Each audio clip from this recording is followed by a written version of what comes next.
this film to help you understand what Scientology is and assist you to get around to avail yourself of it and answer your questions.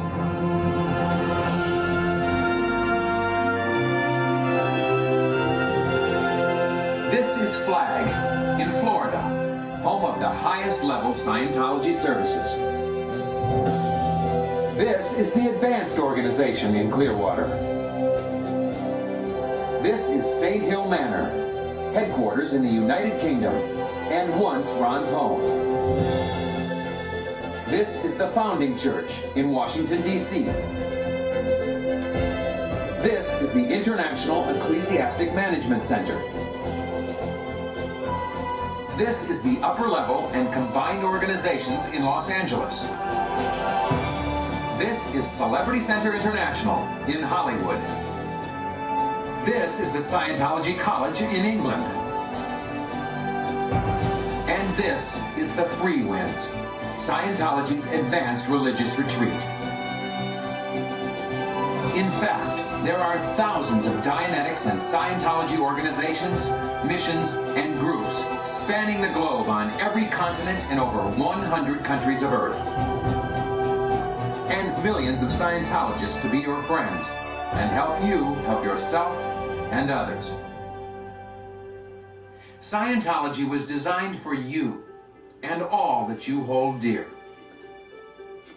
Religion is as old as man.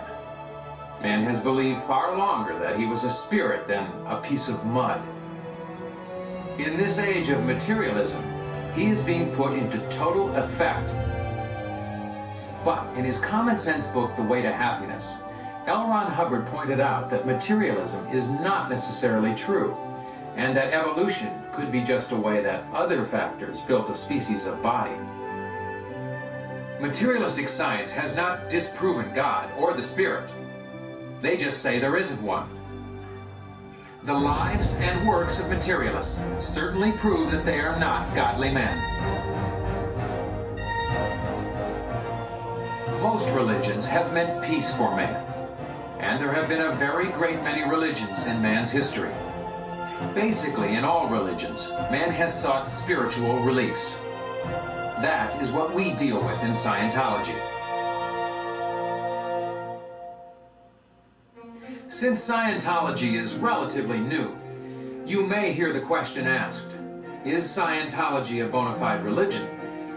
Let me assure you, it is, according to more than 65 court decisions around the world. The conclusion that it, the Church of Scientology, is a religious institution entitled to tax exemption is irresistible. This court finds that the Church of Scientology is a religion within the meaning of the First Amendment. The beliefs and ideas of Scientology address ultimate concerns, the nature of the person and the individual's relationship to the universe. The Church of Scientology's purpose in this world is considered to help men in his striving for spiritual freedom. It is established in this case that the mission is a religious organization and that Scientology is a religion. Scientology has the target to achieve an inner and outer freedom, one that transcends the human, one that belongs to the field of spiritual things. The Church of Scientology is a religious community. The Church of Scientology is a religious organization. The Church of Scientology must be treated the same as any established religion or denominational sect within the United States, Catholic, Protestant, or other. That Scientology is a bona fide religion is indisputable, as determined repeatedly by courts the world over, including the United States Supreme Court.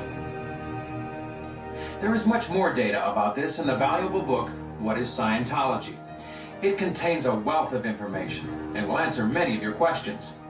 It also contains copies of paintings which sketch the life of L. Ron Hubbard, the founder of Dianetics and Scientology. Like Siddhartha Gautama, the Buddha, L. Ron Hubbard has always stated that he is just a man. But he has influenced millions of lives for the better.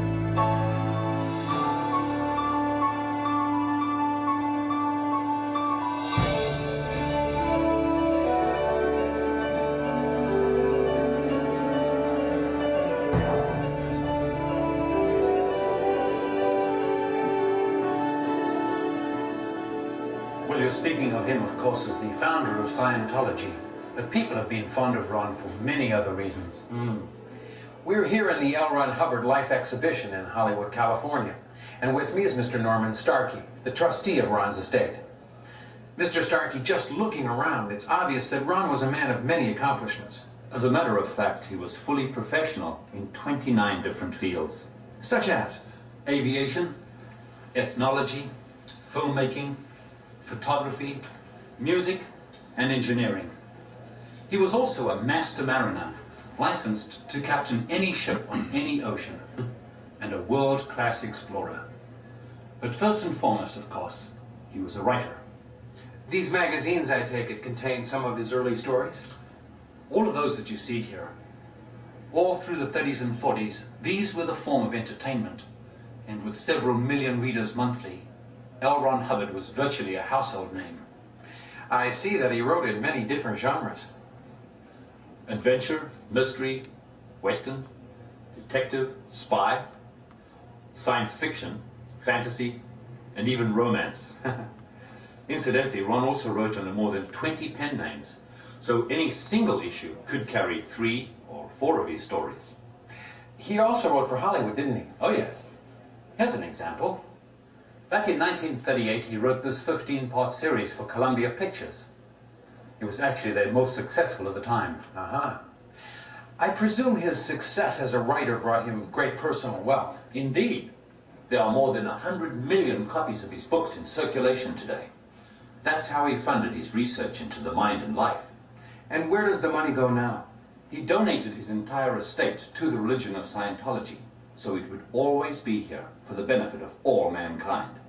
That's how much he cared. Then, if I may ask, what accounted for the controversy? It all started when word of Dianetics began to circulate, even prior to the release of the first book. The government knew that it worked, and they wanted it for themselves to monopolize the field of the mind. They even tried to force Ron into service. He refused and instead gave his discoveries to the public with Dianetics, the modern science of mental health. Why should the government be concerned about that?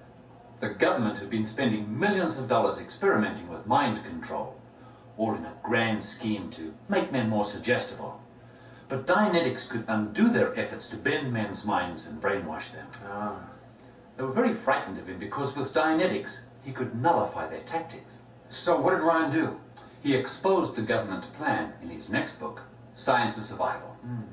And incidentally, he was the very first to publicly disclose what has since become known as the infamous mind control program, inspiring hundreds of exposés and congressional hearings. A very bold move. And the government never forgave him. They spent decades and millions to hound and harass him and prevent his work from spreading. Anyone else would have gone under from such a vicious, interminable campaign. But he just kept on going, researching and writing. It must have taken a lot of guts to persevere in the face of all that opposition. That's one of the reasons people love him. No one else would have had the courage to go through all that and complete his work as well. And what you see here is the result. These books, all the materials of Dianetics and Scientology, are available to anyone who ever reaches to really find out.